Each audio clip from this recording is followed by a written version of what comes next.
guys! Mabuhay! It's me, your girl, InDaynaMo, and welcome back to my Taglish channel!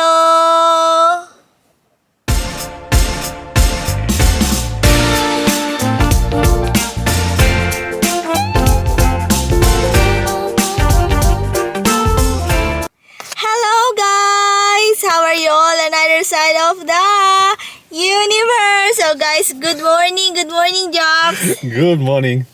So today, where we are heading, Jocks? We have to go to the vaccination centre and get our booster. So it's been 3 months, I think. Well, yeah, close to 4 months actually. We got our original AstraZeneca. I think that was on the 20th of October, and we were meant to get our booster. Well, probably 2 weeks ago, but because everyone in the family got COVID, I don't think we were allowed to get vaccinated because we could have been in close contact. So, yeah, I think today was the first available date. So, yeah, we signed in and we get this for nothing again. And, yeah, we just need to go inside and get our booster done. Bulaga! So, yan guys, as you heard, yes, we are going to have our booster shot. So, what's booster vaccine we have for today, I Jock? think we get Pfizer because AstraZeneca, I don't think has been approved as a booster. So, like I said, our first two AstraZeneca, and then we got Pfizer as our booster. I think Moderna is also an option, but I think in Mount Gambier or through the vaccination centre, I think Pfizer is the only option as a booster. So, yeah.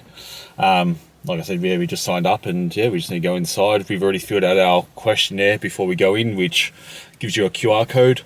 And then, you just scan that when you go inside and, you get vaccinated. So I guess we'll just go in, get vaccinated, and then I think you just hang around for 15 minutes to make sure you're okay, and then we're on our way again. Bulaga! So, ayun na guys. And then, what you call this one? So, more likely kasi we just fill up our forms through online and then appointment through online too, and you will put their details guys and information and so on and so forth. So mamaya ulit guys, okay, try namin isama kayo, pero I don't think that you can film inside because it's the prohibited for the workers. So guys, what are we waiting for? Happy watching Mo.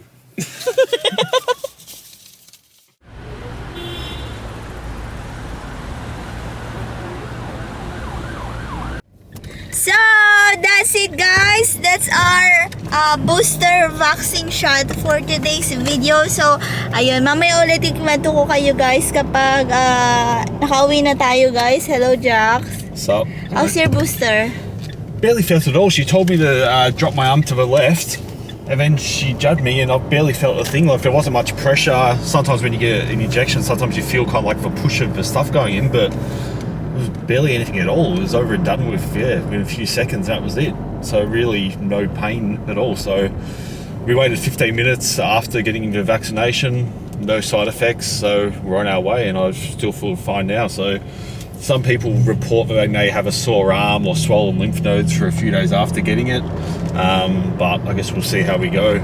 I'm sure we can provide an update if we do feel any effects, because I think from when we had the first AstraZeneca, I kind of felt a bit, well, not ill, but I had like some chills and stuff the day after or the day of getting it at night time. But we'll see if we have any side effects. After my second vax, I had no side effects, so it's our first time getting Pfizer. So we'll see how we go. How about you, InDaynaMo? How do you feel?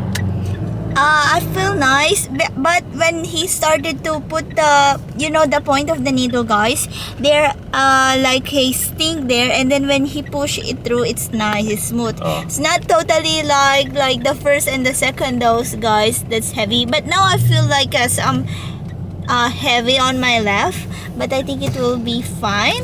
And before they will give the job, they will have a little chat, little question and answer, Q&A, about what you feel about your first and second dose, and then if you have something, this one answered by yes or no. Yun lang. That's nice, Jax. What butt cheek did they put it in? Oh, it's my left arm, guys. Not your butt cheek? No, it's not a butt cheek. like a nunk? No, silly. No! So, ayun na nga guys. So, mamaya, sabihin ko pa yung more information. Kaliwa Pisney. Yeah, kaliwa. No, kaliwa braso, Jax. Disney boy. So, ayun na nga muna guys. Mamaya ulit. Bye-bye guys. Bye-bye.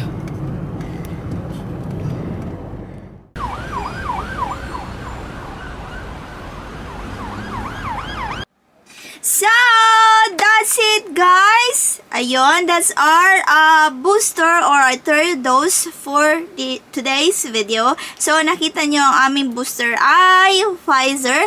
So, dito sa akin sa left arm, si Jax, I think, is it your left arm or right arm, Jax? Left arm. Left arm guys. So, today, this is our like Saturday, Sunday, third day after our booster, which is our third dose of vaccine guys.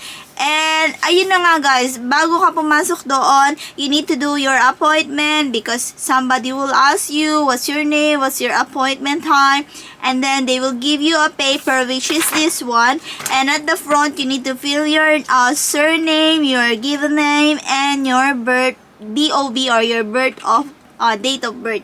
So, and then on the other side there's a chair there that you will they will ask you to sit down because ayun yung queue ng pagka-arrange kung pang ilan ka mabibigyan ng vaccine. So, that time also walang masyadong people. I think like 10 people that time, pero mabilis yung processing guys ng vaccine.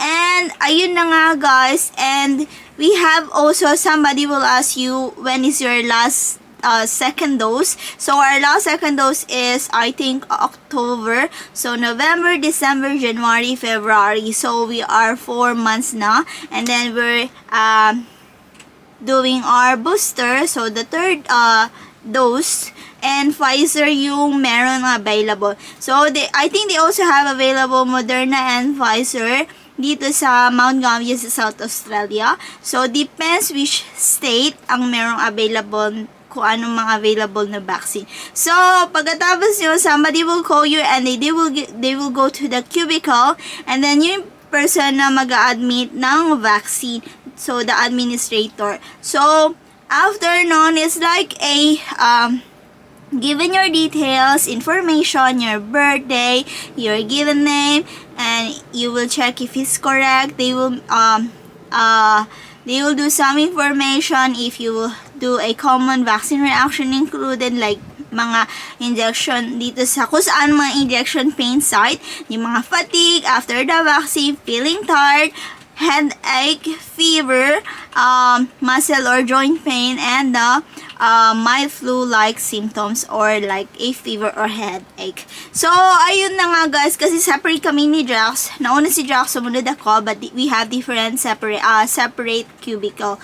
So, very safe naman doon sa vaccine, and they pushing people to get, or the community to get a third dose or the booster if they're done for the first and second dose dito nga sa Australia. So, ayun lang nga, libre din yun, and you need to present, I think, your Medicard care if you're in Australia. And I show you that before, and we'll put here somewhere here kung ano yung Medicare looks like. So, ayun na nga guys. So, ako, in my side, wala akong, so after 15 minutes, after that vaccine, so papaupi nila kayo sa isang side, which is the 10 minutes 15 minutes after observation ng vaccine. So after 15 minutes, you can go out na, you can go wherever you want, back to normal. So, ayun na nga guys. So, observation for 15 minutes. And they have a candy lollies there and sanitizer. And on my side naman, the next day, so after nun kasi, mabigat siya. So, after nun, na-feel ko yung left arm ko, which the vaccine, medyo ano siya, okay naman siya nung tinusok siya when the vaccine administer here on my left arm. It's okay, parang wala, very very light. Naramdaman ko yung unang tusok tapos diretso na, pero walang nangyari. So after noon, medyo mabigat na yung left arm ko. Tapos nung gabi, medyo mabigat yung katawan ko, especially the left arm guys. So I think that's the the vaccine is what you call that one, nag-i-impact sa immune system. So, ayun na nga guys. So, tatanungin naman natin si Jax kung ano ang na-feel niya after nung kanya vaccine. So, Jax, how you feel after your Pfizer vaccine booster? Fine now. So we got it done on Friday. Friday I was all fine. Saturday morning, I remember having problems sleeping on my left arm, which is where I got it done. So yeah, my arm was sore the next day, and I felt a bit tired, like maybe a slight headache, just a bit fatigued. So I think after having a Panadol and being up for the day, I felt fine. And then the next morning on Sunday, didn't have a headache at all, but I kind of felt like I had just like a sore throat pretty much, so mild cold symptoms, but then in the afternoon I was fine again. So short-lived, like I said, it was pretty much the next day, and then the day after that I was pretty much back to normal. So yeah, it was all good. How about you, InDaynaMo? Yeah. I haven't been listening to you over here, I've been, working. Well, I feel at the afternoon, Bulaga! Bulaga! How did you feel, InDaynaMo? I mean, I know I kind of had the symptoms more than you. I think you, by remembrance, I think you only had the sore arm, but I wasn't sure about anything else. Well, I got the sore arm at the afternoon after the vaccine, and then it triggered me at the night time. I feel heavy my left arm than my right arm. Yeah. So that's Yeah, it. you're doing the robot a lot. Yeah, I do a lot of robot, and I do a lot of saying my arm is broken. Yes, that sounds about right. But yeah, I mean, aside from obviously the effects after it, getting the vaccine itself didn't really feel a thing. She just got me to drop my arm, not even flex, just kind of like take the weight off my arm. She gave me the injection, and I didn't really feel anything. Usually with a injection, you kind of feel a tiny bit of like a sting, and then you kind of feel maybe a tiny bit of pressure, but I don't know. I don't know if the dosage is the same as for the booster than it is on the normal shots, but it was over within a second, really. That was it. And like as soon as they took it out, there was no lingering effects in terms of soreness or anything. So yeah, the process itself was fast. I mean, I went in just before you, and I was out a lot quicker than you, probably about 3 or 4 minutes. But yeah, the process of getting the vaccination was easy. It was done relatively quickly. Even though we turned up early, we were still allowed in and got it done. And yeah, so aside from those few other symptoms the next day, I'm fine now. Fine now. So that lasted pretty much the next day, and after that it was fine. And the thing to note as well, we got AstraZeneca in our first 2 shots. So I'm not sure if it's a fact we didn't get the Pfizer the first 2 shots. Like maybe you react differently if you got a different sort of vaccine for the first 2 and then a different one for the third. I'm not too sure, but yeah, all in all, it's good to be covered, especially after the recent bout of COVID I went through the family. So if one day of soreness in the arm was, if it's worth more than being like bedridden for a few days and the high fevers and that some of the others got, I'm all for it. So, ayan guys, ayan. Yep. Pagagaga. Bulaga! So, ayan na guys. So, ayun yung naramdaman ni Jax during our 3rd booster shot, which is the Pfizer, guys. So, narinig nyo rin kanina, our first and second dose is the AstraZeneca. So, maganda yun, maganda rin kayo. Maganda rin naman yung kaso different reaction to your body naman. Depends on your immune system, guys. So, ayun na nga, guys. There's a COVID vaccine program here from South Australia because we are at South Australia at the moment. So, you can see here, and I will put later this photo. And then, the person said if you lot of this one, common vaccine side effects, you can call your GP, guys, or your doctor. So, ayun na nga, guys. And it's manageable by paracetamol or the Panadol.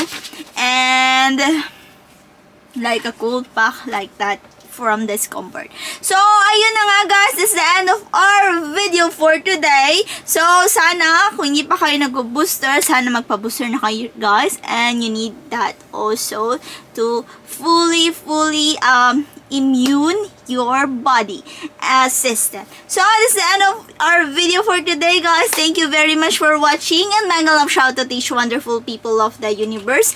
Thank you for supporting my videos, and thank you from the bottom of my hypothalamus. Please like if you did enjoy my video for today, and please do subscribe if you haven't yet, and don't forget to hit the bell button for you to get notified on my next video. And please comment down below if you like this video pa, and see you when I see you on my next one. Bye bye guys, be good, you take care, be safe, and ciao lang.